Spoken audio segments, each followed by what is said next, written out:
Blind Prime here, and my co-host Cream the Cat is sleeping off to the side, and today we have for you Transformers Age of the Primes Leader Class Megatronis in all of his glory. I've got all of his accessories lined up. I tried doing the normal thing, where I had his accessories on him, and I took them off one by one and talked about them, but then those videos ended up being a lot longer than 20 minutes, and I still hadn't gotten to actually talking about the figure, because he got a lot. He's got a lot, and I got a lot to say about it. So, before we get into today's video, I'm going to say one quick thing, and that's that Leige Maximo, straight at the bad guy. Megatronus got a bad rap. It was just a terrible accident, and it did not need to go down like that, but he did not mean to destroy Solus Prime, and the other Primes just kind of jumped on him, because Prima did not like his twin brother being the way he was, and that is just annoying, because it was Leige Maximo in the story. I don't hear about what happened with Leige Maximo afterwards. If they made a comic book about it, no YouTubers covered it. And just, why did Leige Maximo just told Megatronus to do this, and then, screwed off into nothingness. Like, I don't believe that. And I don't like the fact that that was just left open-ended. Like, what happened to Leige Maximo, and why did they all attack Megatronus for something Megatronus didn't mean to do? And you know what? If they covered it better in the IDW comics, awesome. Because no YouTubers covered it well enough for me to understand why Leige Maximo wasn't hunted to the ends of the universe for the manipulations he caused. And why nobody listened to Megatronus when he tried to explain himself. I just don't get that. And that is why that is my least favorite Transformers story. I hate it with every fiber of me. Because I think it's absolutely stupid and terrible writing. It was bad writing. And I'll stick by that. I stick to my guns whenever I say things like that. And it's bad writing, in my opinion. And Leige Maximo needed more attention. And Leige Maximo needed to fight some Primes. I wanted that. Instead, I got a really stupid reason on why Megatronus fell. And I'm like, really? That was your stupid reason? You were manipulated by Leige Maximo into annihilating your lover? That is so weak of a reason. And I feel like Vegeta in Dragon Ball Z Abridged, the Broly saga. Like, he's so cool, but it's so dumb. But he's so cool, but it's just so dumb. And it is. It is just so dumb. I mean, Anyway, we continue talking about that. We won't get into today's video. So we're going to get into today's video and leave that one alone. So I'm going to slide Megatronus over here. Actually, we're going to slide Megatronus over here. There we go. Megatronus, you can sit there. And now let's look at his stuff that he comes with. So he comes with this little fun missile pod.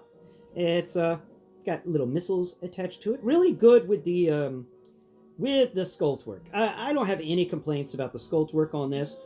They went above and beyond with the detail. I like the fact that this little missile pod even has vents on the sides. Like, the missile pod is so much fun. The missile pod goes on his shoulder where there's a visible peg. Now you can plug the missile pod into that. I told you not to knock Deathsaurus over. I just asked you to do one thing, Cream. One thing. Don't knock Deathsaurus over. And what do? You took out Deathsaurus. You why do you gotta be like that? What did he ever do to you? Huh? He's just standing here, minding his own business, not attacking anything, not doing anything at all. And you just come over, and you rain on his parade, and you knock him over. Cream, I swear. You can pick up Galvatron, who's also here for size comparison reasons, and he's just kind of hanging off over here to the side, next to Deathsaurus, and I don't know where Cream went. Oh, you're back over at your spot. Okay. He just came over to bother me for a second. All right, so we can plug the missile pod into his corner and his shoulder. So let's get into the rest of the stuff. Covering the blast effects first. So these are some really fun blast effects. They're shaped like an L, and the idea is it's like fire that's sprouting from the underside of a log at a campfire, and then that fire goes around the sides of the log and it kind of comes up to the top and does its little fire effect thing. That's what we got going on here. And I like it. I really do like the fun textures, this fun fire. I like the fact that they made it hug the forearms. And you've probably seen it enough. And if you haven't, here, I'll show you real quick with one forearm. Because we're not really... we have really got to get to this guy and talk about him, because I got words to say. So we're going to plug this blast effect into his forearm, just so you can get an idea of what it looks like. There it goes. All right. So the fire comes out from underneath his forearm, and it wraps up and goes above his forearm. I think it's a fun effect, and we get two of them. They're really nice. They're really cool. And we can set those two off on the ground in front of us. And let's take a look at these other two effects, the fire effects. These are like little Lego fires almost. And it seems like they took impressions from Lego Fire, just kind of squozed it down a bit. It's just as thin. And the neat thing about it is it's got a siege port in the side of it. So you can plug other fire effects into it. And if you had 4 of these fire effects, you could plug them all together, and it'd just be a little cube of fire. I don't know. I like things like that are just fun and allow you to do other things with that. It's just up to creativity. You know, the people that designed this didn't know what you would do with it, but they were like, you know, if we put it there, somebody is going to do something with it. And I like it when they do that. I really appreciate it when the engineers do stuff like that. Give us little things that they know we'll figure out something to do with. Now, the fire effect on these little fires is excellent. The lining on all of these individual little flames, you can follow the line of a fire all the way from the bottom all the way up to its tip, and I love this. But that is the same attention to detail that this entire figure has. He is a detail-oriented beast. So we're going to set these two little fires off to the side with the other 2 blast effect fires, and we'll talk about the final blast effect he comes with. And this is his spark separator, I think it's called. Or spark absorber, or spark vacuum. I don't know exactly what it's called, but it has got a dangerous name. And what it does is it stabs into transformers and sucks the spark out. Insta kill, you know. Then I guess it transfers that spark to energy so that those transformers can never join the all spark and become one again, which is just even more considered, you know, kind of evil, because yeah, that's really brutal, man. You're going to stop the sparks from rejoining the all-spark? Oh, wow, that is just messed up. That is seriously messed up. You know, Solus did not make this weapon for him. Now, this thing, you know, the blast effect, the little spark separator thing, plugs onto the top of this tube that you get, and the tube has a peg on top of it. And then the tube comes down. We get some waffling in the sides, which I don't really understand why we had in the first place. You could have just made the tube a little thinner and it would look cool, but you know, whatever, waffling. And there's just 2 lines of it going down, one on each side. It's not bad, but it's also a little annoying.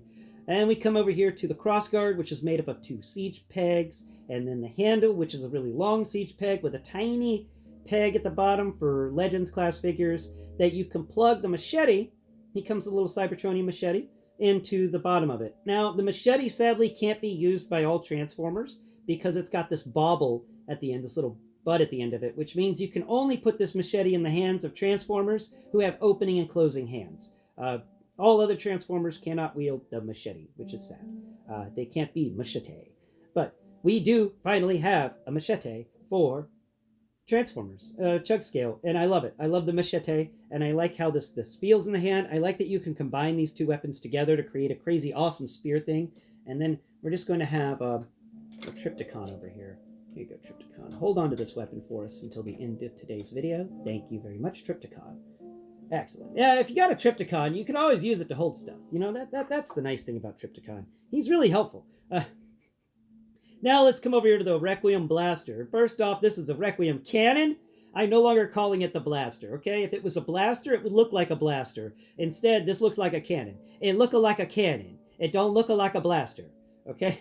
Just making that one straight up. Whoever did the naming convention for this really needed to open up the thesaurus and take a look at the difference between blaster and cannon. Because a blaster, in my opinion, it looks very similar to this, but then it's got a little handle that comes down so you can kind of hold it. And honestly, this thing is so big, it is a noisy cricket. Like, if they actually gave us a little bitty handle, you could hold it like a little noisy cricket from Men in Black. Pew pew!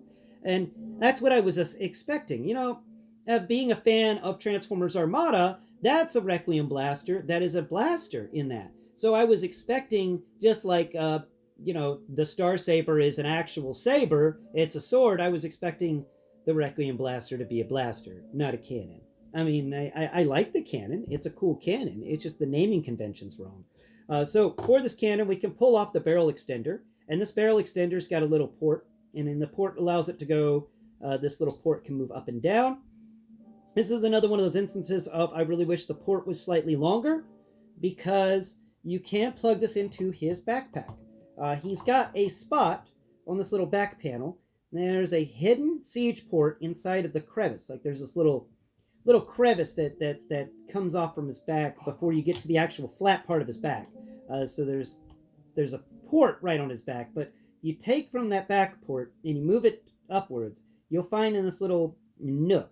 And I don't know the best way to describe this little nook, but there's a little nook right between that siege port on his back and the rest of his, his shoulder, not his shoulder area, the top of his shoulders.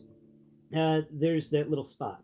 But we can plug this effect in and this gun into that spot, and then it just kind of sits over here off to the side and gives you the Megatron look of the silhouette. You can also bend it down a little bit, and it can fire from his shoulder. But if you bend it down too much, it pops off from the back, because that's just going to be how everything works on this. It does like to pop off on all sorts of things. But I like the texture on the side. We got some nice ridges, and this feels very solid, except for this large amount of waffling on the underside. And honestly, I could forgive it for the Requiem Blaster here if they did waffling. But for this thing, the thing is this has got to be facing in a direction, and so all the waffling is facing forwards, or none of the waffling is facing forwards. So this is one of those I really hope they do a one of those little pieces of fillers. I need a filler pack for this to fill in all these waffled spots, because it annoys me. I'm very annoyed by the sheer amount of waffling happening underneath my Requiem Blaster barrel. So that is the barrel, and then we have the blaster cannon itself. Now this thing actually stretches out.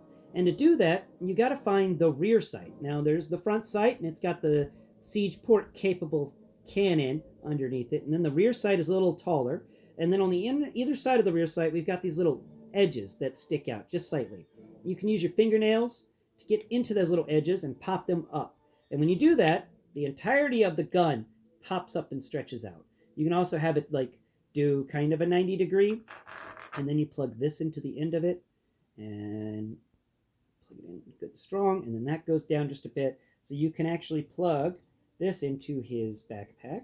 But first, because of the weird placement on these siege ports, see, the siege port on his back is so far up that if you do this, if you plug in this gun the way I've shown you right here, where you've stretched it out and you've made it do like a little bitty 45-degree angle and stuff, and you set it up like that, this is what it will do. Okay, it's just,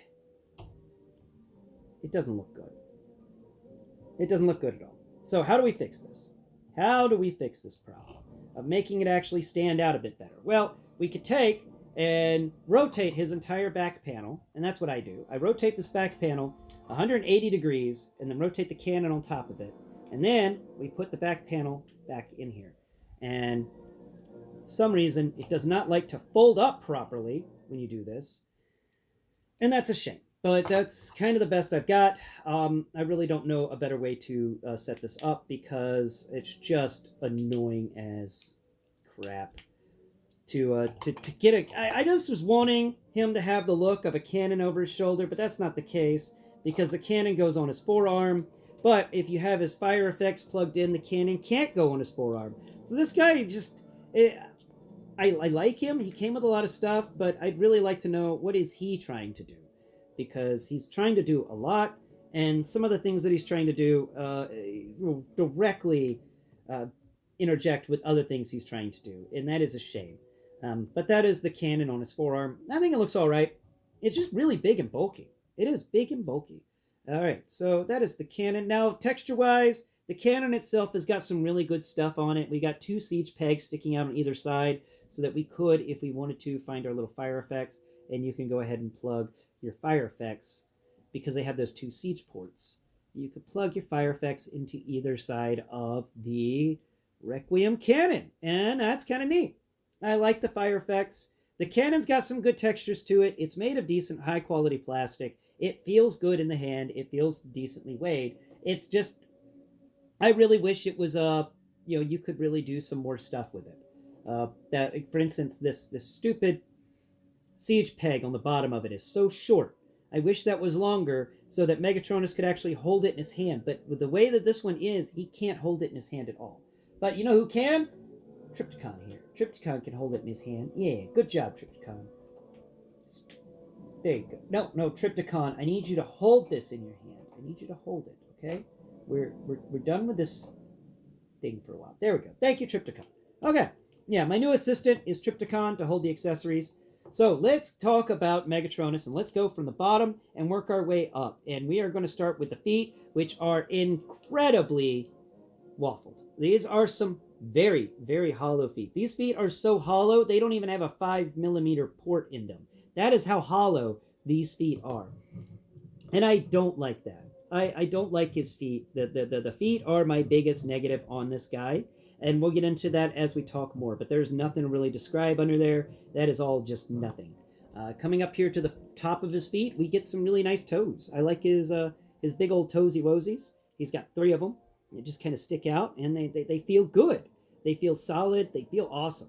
We move over here to the side of his leg. We got like this little ammo container thing that's folded over, and we don't have any sort of siege port on the side of his leg, which is a shame because I would really love to really deck this guy out with more weaponry, but we don't get enough ports to do that. We don't even get a port on the bottom of his feet, which is such a shame. Such a shame.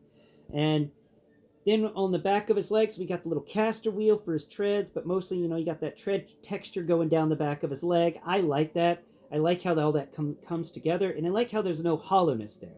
I really appreciate how there's no hollowness on the backs of his legs. And we get a nice 90-degree knee bend there. And for the foot, we also got nice articulation on the ankle, and the foot can move up and down a little bit, which we'll get into very shortly. So that is the legs. Now on the front of these legs, we've got some really cool textures here. We got a little knee pad. It's got little squares in it. We got some more little things coming down the side. We've got some really nice etchings down there at the bottom. That is really well done. I like the etchings in there.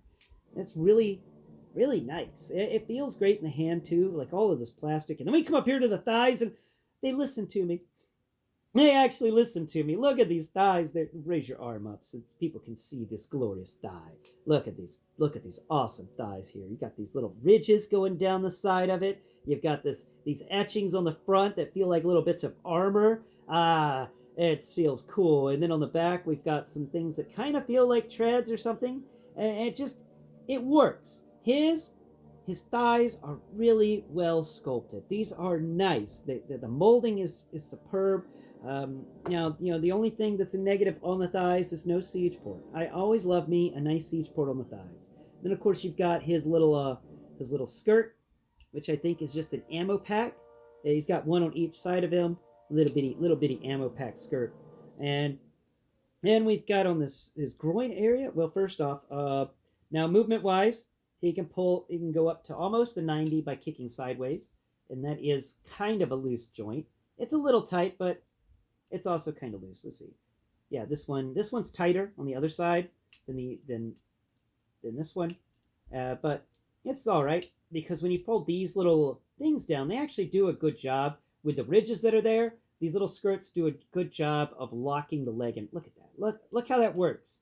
I don't need to do anything. That just locks into place because of the little skirt. So even though it's a little loose on the side, they did think about that, and they gave us an amazing little piece that just rests there, and it does such a good job of keeping it together. Now, it can kick forwards at a 90. He can kick back at a 90. And there is, of course, a swivel at the knee. He's got a thigh swivel at his knee. Pretty good overall. Now, in the groin area, we've got some really cool stuff. We've got these little skirts that come down and really kind of fill it all out. I like them. I think they're kind of neat, but I'm always confused on which side of this guy should be the front, because you would think that all this action here with this huge skirt stuff is actually going to be the back of him. This is the butt we're looking at, but no, we turn him around and we get his butt back here, and you can tell it's his butt because it's the one that's got the little ports in it, so that we can plug his flight stands and stuff into it. So he's got a little flight stand stuff in there, and it's very, very, very well done. I do say this is such the sculpting on this is just superb. Now, moving back around here to his front, lower that arm down, sir, and let's take a look at his core. Now, we do have waist rotation. So he's got 180-degree waist rotation, and then he's got these really fun abs down there, very smooth and sleek. It feels like maybe he's wearing armor on top of everything, and this guy gives you the impression of just layers and layers and layers of armor. Because you come up here to his chest area, and he has got some man boob. He has got a lot of man boob going on here, huge things, and it's just layers of armor stretching across his core, because he doesn't want his spark to be hurt. So he protects his spark as much as he possibly can with all those layers of armor. He's got a lot of armor, and the texture-wise on it is very minimalistic. Like, you're not going to get major textures here, but you do get these little rents in the thing. It feels like damage, like there's a rent in the armor there that reveals some sort of vent, and there's a rent in the armor there, and it's a rent there, and I don't know if they're supposed to be there. It feels like maybe they're supposed to be there, and they're not actual like battle wounds or something, but it does feel older. Like it feels like this is aged steel or something. I don't know how they managed that, but my impression of it is that this is an old robot, and yeah, I mean, he's one of the first. He's one of the first 13, so he is one of the oldest robots out there. Now let's come over here to his face. And do I have his face visible? Yeah, I do. It's just a very weird face. He's got a weird face. He's got this crazy grill face that comes up, and I honestly don't know which side is his face and which side isn't. Maybe it's this, because it feels like this is a face shield that he has, and then it feels like there's some eye slits in there. So I think I've just had his head backwards the entire time. Blind people problems. But his face sculpt here, I mean, I'm going to assume that the one that feels like it has a face mask is the correct side, and the one that feels like it's kind of similar to Shockwave is going to be the wrong side. Like, it feels like that's just a one-eye face. It doesn't feel right at all. But here, this does feel better. We got some eyes cut in there, I think. We got this little crest at the top of his helmet. This guy looks pretty good. I like the little crest. Does it have etchings in it? It does have a little bit of etchings in that crest. That's cool. And these little wing dings off to the sides. Nice little head. His head can crack itself left and right a little bit. It can spin all the way around. It can look up decently, and it can look down okay. But for the most part, it just kind of sits there. Now, coming over here to finally the arms, they pull a 360 at the shoulder. They can also raise up okay. Yeah, decent amount of raising up there. And at the top of the shoulder, we have this little this is supposed to be some sort of laser sight or telescoping lens or something to assist him in firing. And it can rotate around. It's on a ball joint, so you can just kind of rotate it sideways and fold it down to make it seem like he's just got some barrels of armor hanging out on his shoulder, if you want to make the top of his shoulder change. I like the fact that thing is on its own little kind of joint where it can do a lot of things, and that is some neat movement.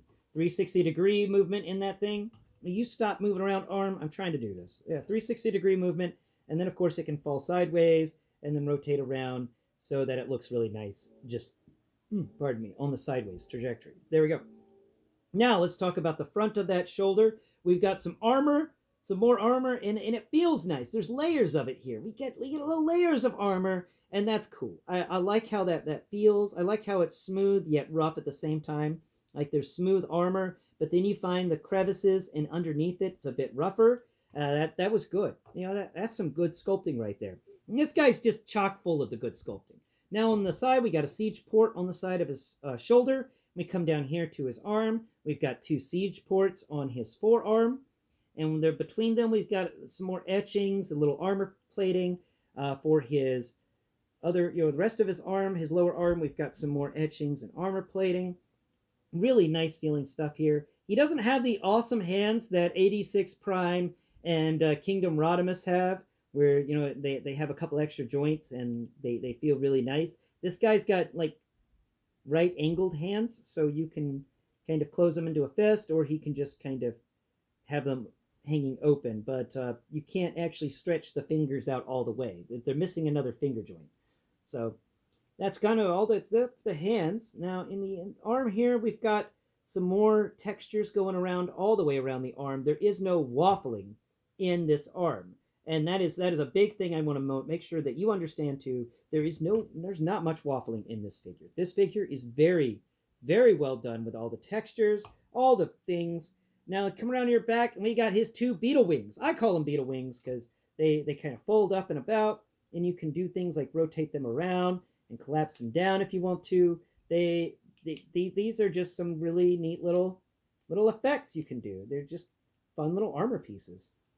And you can move them around and make them a little more crazy if you want. You can spin this around over there, it's neat that you can do that with these little pieces. I like that. I like that there's a little bit of extra customizability and playability in these back panels that all fold down and lock into place very, very snugly. And the feeling on these is there's ports in here. So we got 1 and 2 at the top, and then we have 3 and 4 they're midway down, and they have these ports on his back are just like they're on the little areas. They have some etchings around them, and we've got some really nice little heat sinks, because that's what these feel like down here. 1, 2, 3, 4 on each of them. 4 little heat sinks sticking up to off bleed some of the extra energy that he possesses for that Requiem blaster and stuff. Now, that is him in a nutshell. I think this guy deserves an A. Yeah. He gets an A. I want to give him an S ranking. I definitely, actually A+. The texture work on this guy is amazing. He's absolutely glorious in the hand. There's just one major problem with him, and that major problem is these legs. He does that. You know, if he just falls backwards ever so slightly on that hinge, everything is riding on these feet needing to be on this hinge at the front of the feet. This entire figure relies on that tiny hinge to work, and it's not even a ratchet, and there's no heel here. These feet are just kind of sit on that one hinge, and they're very hollow. I pointed that out. So they don't weigh a lot, and that's a shame, because if they weighed more, maybe they'd do a better job of holding him down. And I think maybe if these things could fold out, they would have done a better job about keeping it all together. The biggest problem is that since these things have this huge hollow section in there that you could stick your entire finger through, this huge hollow section, that this guy folds down, and this part of the leg below it, this little piece here, the end of the tread, will sink down and cause him to fall backwards. It happens every time. It's got to be raised up just ever so slightly, and I wish that this thing that was on his back maybe had a way to actually rest on that back little bar on his foot, but instead, no such luck. And then, all it just takes a little bit more. There it goes. It is a flaw in this figure, and it is a major flaw in this figure. That joint will eventually get weak, and I have to, I like to twist the feet at 45 degrees to try to assist that joint in not falling backwards, and I suggest you do that too. Put their toes further apart than their heels. Like, put the heels closer together and pull the legs further apart. Give it a nice V look on that, and that should help you protect from his legs falling down. Now, let's finish today's video out with a few size comparisons, because I know this video has already taken so much longer than I intended it to take, but I needed to show you all the cool things that Megatronus can do. All the cool things Megatronus can do. So let's straighten him out, make sure everything is straight. Let's first compare him to Galvatron here. All right, we've got Galvatron, and Galvatron is a decent leader class. He's been touted as being an amazingly good leader class, and I have to agree. I like Galvatron. Now, comparing them together, their shoulders are about on the same plane, but when you put them chest to chest, you find out that, Galvatron, we're going to remove your bling because you don't need that right now. Putting them chest to chest, we find out that Galvatron here he is shorter than Megatronus. Just by a little bit, but Galvatron is shorter than Megatronus. Feel-wise, Galvatron does feel a bit heavier than Megatronus, though. Now we're going to set Galvatron off to the side. Cream, don't knock over Galvatron, okay? All right, don't you do it. I know you're thinking about it, but don't. Now let's compare him to Deathsaurus because why not? Why not compare him to an epically evil guy? And look at that. All right, there we go. So Megatronus compared to Deathsaurus, and Megatronus comes midway up the chest of Deathsaurus, and is wild. It's like comparing Bumblebee to some action figures, and just being like, whoa, that is a big size difference. Megatronus is just so much different than Deathsaurus here. These sizes are wild, and Deathsaurus's hand, come up over here, and can we get you to raise your arm up just 2 clicks? Thank you, sir. And bring this hand around, and yes, Deathsaurus's hand fits around Megatronus's head. I just like how big Deathsaurus is. He makes me happy. So we're going to set Deathsaurus off to the side and continue our size comparisons with a couple more figures, specifically Grimlock, because I know a lot of people are going to want to know, does Grimlock and Megatronus actually look good next to each other? And boom, Megatronus is smaller than Grimlock. That is a big difference between these two. They are very similar in weight, though, but Megatronus definitely is smaller than Grimlock. Grimlock is just slightly larger. Let's set Grimlock over here. And finally, we've got Solus Prime for a little comparison there. Solus Prime comes up the midway up the chest. Basically the same size difference between Solus Prime and Megatronus that is between Megatronus and Deathsaurus. And then we also have a Commander class here. So we've got a Commander class figure, and this is Silverbolt. And Silverbolt and Megatronus are about on the same size, but Megatronus is still just slightly larger than Silverbolt, but not by much. And Silverbolt definitely weighs less than Megatronus. And then the final size comparison is with Trypticon here. Trypticon is going to lean forwards